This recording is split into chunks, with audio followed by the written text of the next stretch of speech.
आज मी करते सकाळच्या नाश्त्यासाठी साबुदाणे वडे। साबुदाणे वडे करण्यासाठी मी घेतले साबुदाणे, बटाटे, शेंगदाणे, तीळ, जिरं, मीठ आणि 2च मिरच्या घेतल्यात।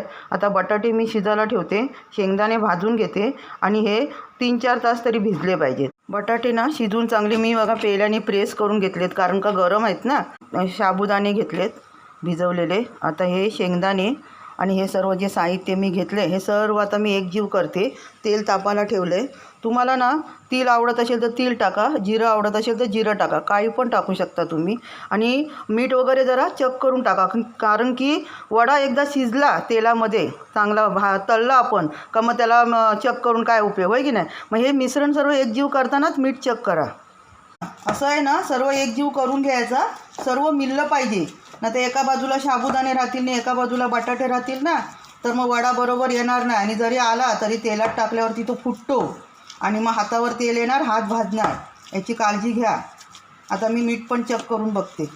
वडे थापताना ना जरासं हातावर असं तेल घ्यायचं, हे बघा, आणि नंतरला ना मग असे वडे थापायचे, हे बघा, म्हणजे ना ते सुटतात चांगले, चिटकत नाही हाताला, हे बघा असे ठेवायचे। वडे पण मला पाहिजे तेवढेच मी करून घेतलेत, थापून घेतलेत। आता मी तळते।